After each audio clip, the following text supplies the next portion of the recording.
Good morning, students. Under tetrapoda, we have already studied the amphibians and the birds, and we are left with two classes that was called reptilia and mammal. So let's begin from the class reptilia. So as soon as I say reptilia or reptiles, the picture which comes to our mind is the tree lizards or the crocodile, snake, chameleon. So these are all belongs to the reptiles. So these are creeping or crawling. See, when we take the snakes, here limbs are absent.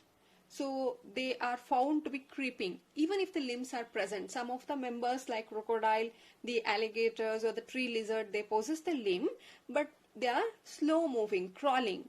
So these are creeping or crawling animals, and mostly they are terrestrial.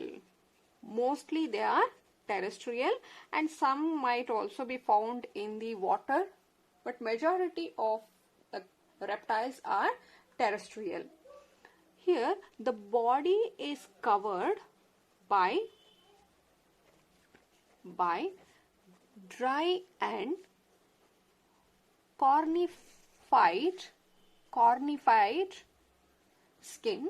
So their entire body is covered by dry and cornified skin. See here, cornified, here on them they have the epidermal scale or scutes are present on their body. That gives them this cornified skin. If you find their skin, you can find certain scales or scutes present, making their body giving a cornified skin. Here also, they don't have the external ear opening. Amphibians, see, after amphibians, these are the reptiles. We were supposed, I told you repeatedly, I am telling you, after amphibian, we were supposed to do class reptilia. Even in the amphibian, they didn't have the external ear called pinnae. The tympanum represented the ear. In this case also, the tympanum which is there, they are the one which is going to represent the ears. They represent the ear, and if the limbs are present, if limbs are present, they are two pair, because they also belongs to the tetrapoda. They will have 4 limbs or 2 pair of limbs. And here the heart is 3 or 4 chamber. Previous to this was amphibian. In the amphibians there were 3 chambers, showing 2 auricle and 2 auricle and 1 ventricle. In this case, in class reptilia, the members of reptile may have 3 chamber. Majority of them have the heart will be the 3 chambered. Exception is in case of the crocodile. Crocodile belongs to the reptile. The crocodile is the only exception in the class reptilia which possesses 4 chamber. That is 2 auricle and 2 ventricle. This can be one of the important NEET question. Then they are also cold-blooded. I told you cold-blooded meaning which cannot regulate their body temperature, or cold-blooded, or you can also call as poikilothermus. Poikilothermus. If it is a warm-blooded, we call it as a homeothermus. Cold-blooded, they change according to the external environment, and the sexes are separate. The male and female, you can find male and female sex organ on different individual. The sex are separate, and fertilization is internal, oviparous, egg laying, and here the development is direct. Example are, as I told you, the chameleon, or you can call them as tree lizard, the alligator, crocodile, snakes. So these are all belongs to the reptile. So here, to look back, class Reptilia, meaning it's a creeping or crawling animal. Most of them are terrestrial. Their body is covered by a dry and cornified skin. So cornified meaning they have the scales. In case of amphibians, they were without the scales and their skin was moist. In this case, they have a dry and a cornified skin. Again, there it was a tympanum represented here. Here also it is same. And there the limbs if they are present, again it is 4. Even in case of amphibian also we had 4 or 2 pair of limbs. Heart was 3 chambered there. Here it can be 3 or 4. Majority all reptile has the 3 chambered except the crocodile, which is 4 chambered heart. There previously they were cold blooded. Here also they are cold blooded. Sexes were separate. Fertilization were external in case of amphibian. Here it is internal fertilization. And oviparous is same, and development was indirect. Here the development is direct. And these are some examples for class Reptilia. Clear? Now let's move to the last class, the class Mammalia. So these are terrestrial. The unique characteristic here is the skin possesses hair. The entire body is covered by skin and the skin possesses hair present on them. So this is a characteristic features of the mammals, and they consist the external ear. External ear we call it as pinnae. On our face we can touch this pinnae. The outer ear which is present is called as a pinnae. Previously whatever we have seen there, they didn't had this external ear. The tympanum itself represented the ears, but here we have that external ear called pinnae are present. And also they have different types of teeth. Types of teeth with jaw. See, mammals show heterodonts. Heterodonts meaning having different types of teeth. In case of human we have this incisor, canine, premolar, molar. So like that the different types of teeth are there with the jaw is also present. And here the 2 pair of limbs which are present. Again it is same, because of tetrapoda they will have 4 limbs. The 2 pair of limbs here are adopted for different function. Some here it can be used for walking, running, climbing and swimming.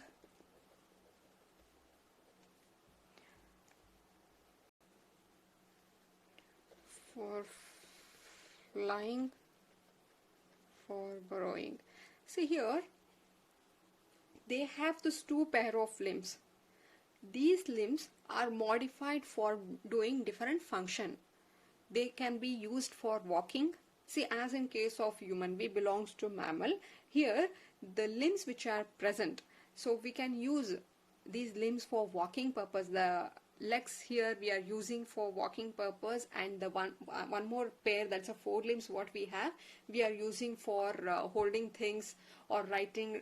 Like this they are modified into different function. So the 2 pair of limbs are adopted for walking, running, climbing, swimming, flying and burrowing. So next here is the heart is 4 chamber. All mammals here the heart is very well developed with 4 chamber. They have 2 auricle and 2 ventricle, and they are homeothermous, meaning it is the warm-blooded animal. Whatever might be the external temperature, we have a constant body temperature. We can maintain the constant body temperature, and that is called as a warm-blooded animals. And the sexes are separate. the sexes are separate. That's a male and female is found on a different, and the fertilization here is internal.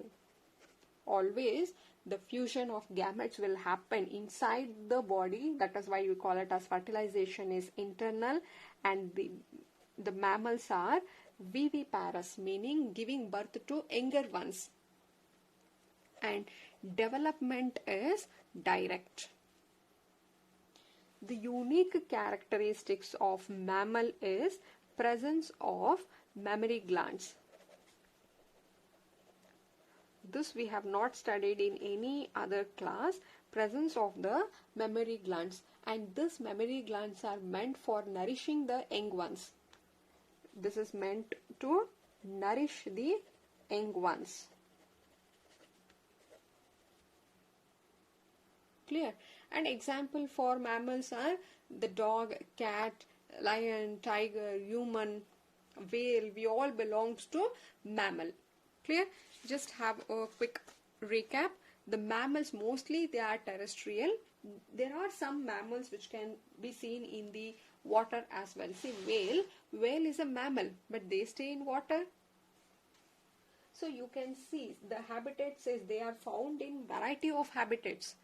You can see them in the ice caps, desert, mountain, forest, grassland, dark caves. You can find them in a variety of places. Some of them I told you they can live in water, and some of them can even fly. If you take bat, which belongs to the mammal, they can fly. And most here unique characteristic is the skin possesses hair. There is a hair throughout the body, and external ear called pinnae are seen. We have different types of teeth with the jaw, and the limbs are modified for different function. Heart is 4 chamber. Heart is very well developed with the 4 chamber, and we are all warm blooded animals, and sexes are separate. Fertilization is internal, and viviparous, and development is direct. And this is also important characteristics, that is a presence of mammary glands. That's a breast. What is there? That is the one which will produce a milk that is for nourishing the young ones. An example here is you can take of dog that belongs to the genus Canis, or we are talking of the cat, the Panthera, genus Panthera, where species like Tigris and Leo belongs. So even humans, we all belongs to mammal. Clear? With this, we will complete the chapter called Animal Kingdom. Clear?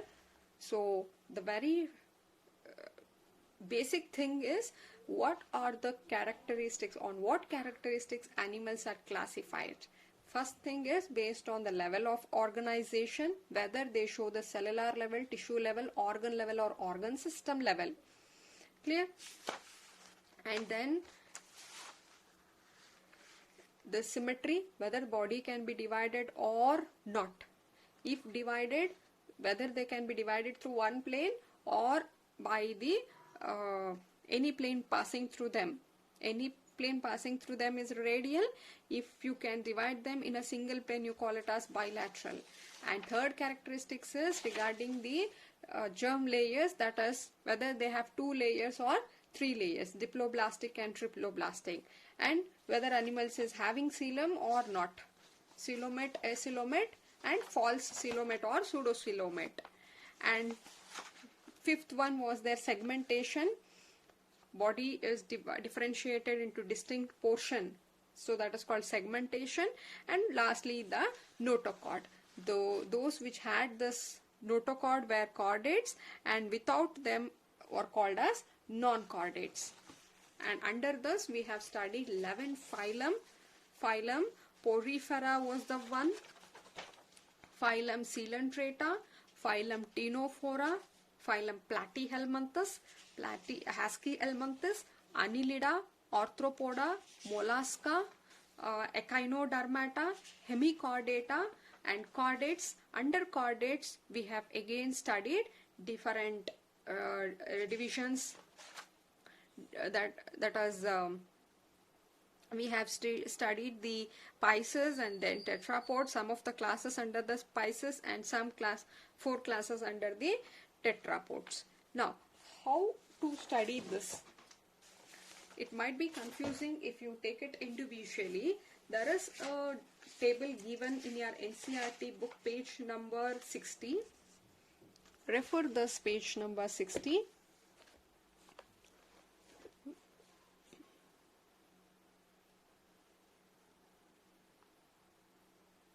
Yeah, hope it's clear now.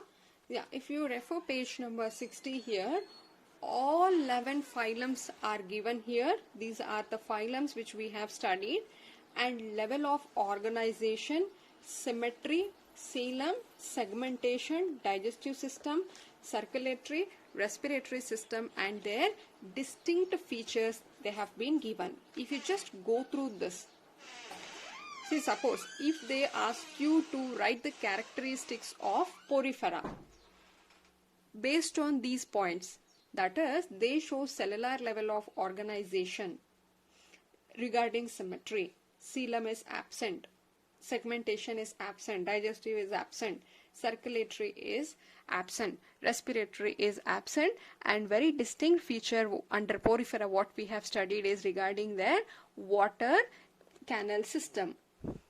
Clear?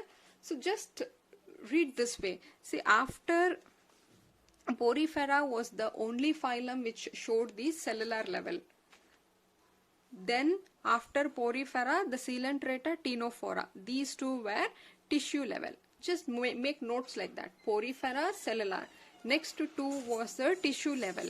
And from the platyhelminthes, all of them showed the organ system level of organization.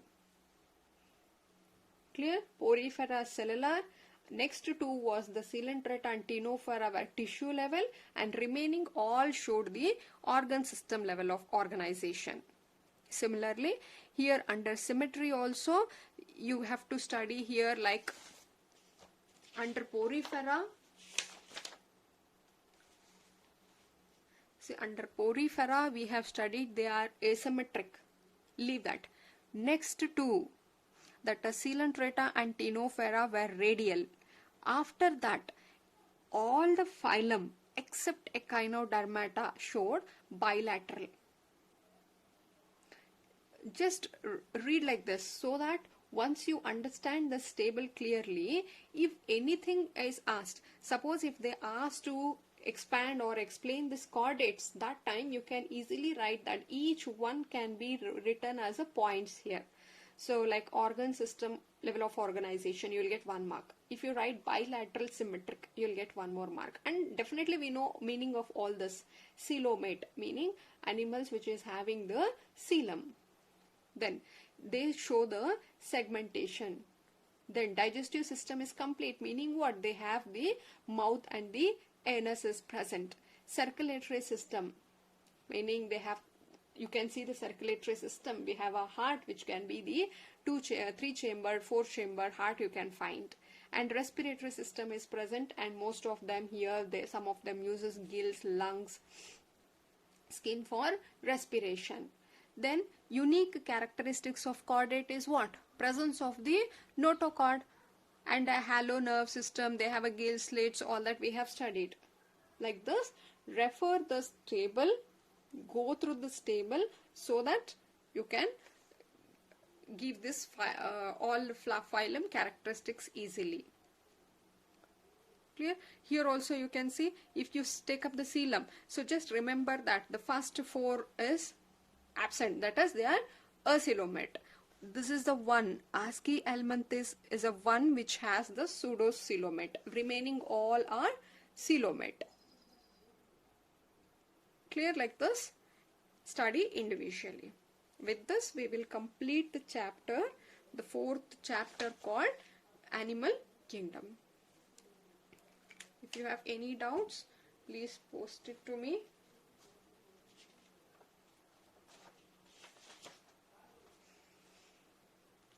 Am I clear? In the next class, either we'll go for a few questions of this chapter, or I'll begin with the next chapter, that's a morphology of flowering. plants. Thank you.